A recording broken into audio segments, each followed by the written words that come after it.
If you live here in Maine, the odds are that you or your children or your grandchildren are among the tens of thousands of school kids who have visited the farm at Norlands. The Washburn-Norlands Living History Center in Livermore, Maine, is a place where kids and grown-ups learn about rural life in the 1800s by reliving it. At Norlands, kids fetch water from the well, weed gardens, cut firewood, bake in a wood-fired cook stove, gather eggs from the chickens, carry feed to horses, pigs, and cattle, along with a host of other farm chores. In the process, they learn a bit about such old-fashioned ideas as responsibility, self-sufficiency, thrift, cooperation, and sustainability. They also learn the inspiring story of 7 remarkable brothers from a Maine family, the Washburns, who were born and raised on this farm, and who went on to become prominent in political, diplomatic, military, and business affairs of their time. The past is not merely preserved and remembered at Norlands. It is brought to life on a daily basis as school groups and other visitors recreate the activities, relearn the skills, and reconnect with the attitudes and values of the 19th century. Unfortunately, a fire destroyed the farmer's cottage and barn at Norlands in 2008.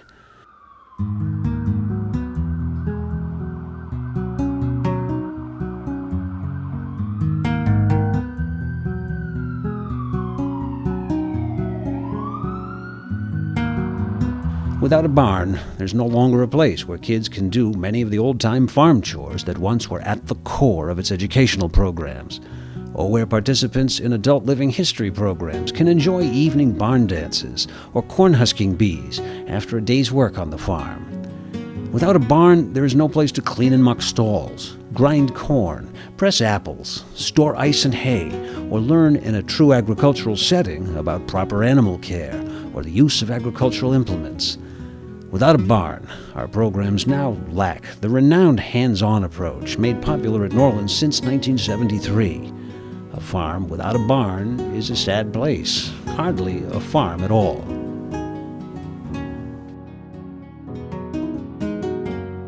Immediately after the fire in 2008, we set to work to design and build a new farmer's cottage and barn, and made a commitment to rebuild historically accurate representations of both lost buildings.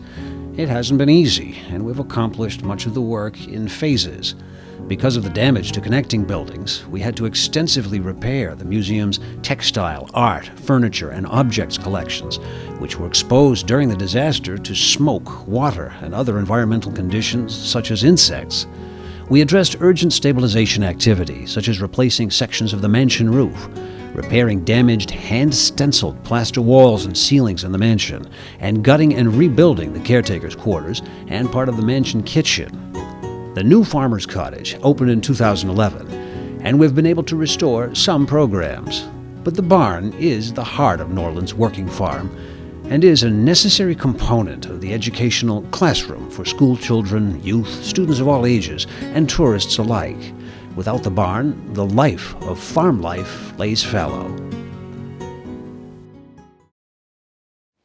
I'm really looking forward to having the barn rebuilt. It'll be a lot easier taking care of the animals. Right now they only have minimal access to shelter under the barn, so it'll be really great to be able to use more of the space.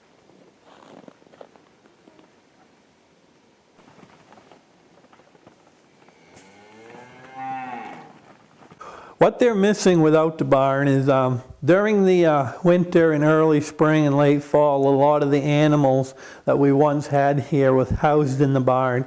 And when they got to go through it and clean the pens, they got to be really up close with farm animals and stuff that they have only seen in books and stories or far away.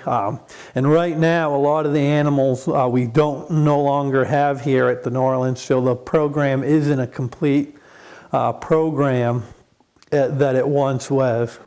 The barn is the focal point of the farm. It's the heart that's the soul of a farm.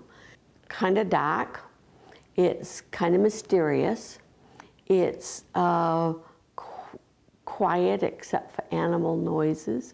It's the smells, the hay, the manure.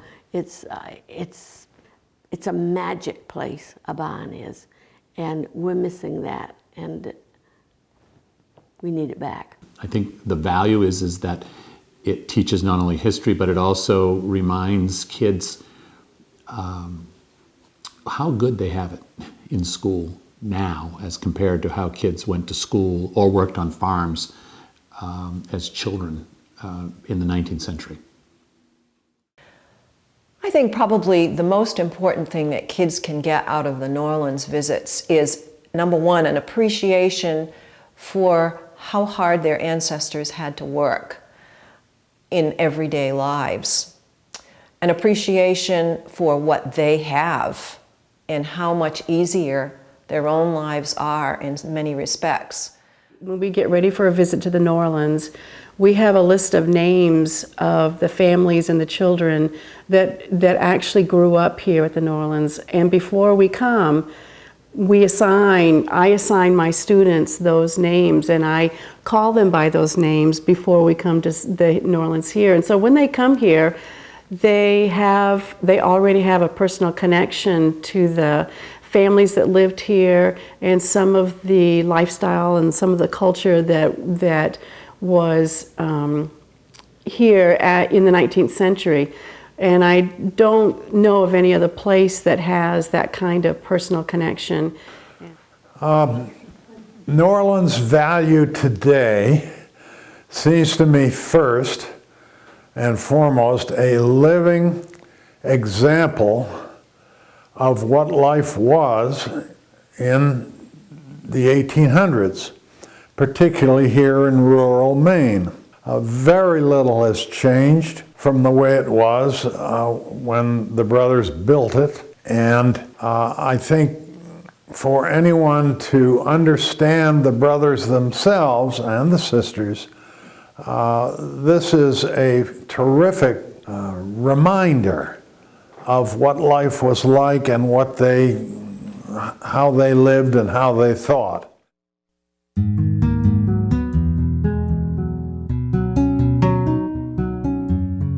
The morning after the fire, my dad told me that it had burned down, the barn had burned down, and I was really sad and I couldn't believe it. And I think like a couple days after, I went to Hanford and I started a Clink account raising money from my bottles and cans. And I donated in the past few years like a couple $100, and I hope that kids and adults that they start donating money so that we can get a new barn. If you or your kids or grandkids ever visited New Orleans and remember the sights, sounds, smells, and activities of the old barn, and if you think that the lessons taught by old-time farm and barn chores, using human and animal muscle rather than electronic machines and screens, would be of value to new generations of Maine kids, we hope that you'll want to contribute to the rebuilding effort that's now underway. The blueprints are done. The foundation has been laid. The kids and the critters are waiting.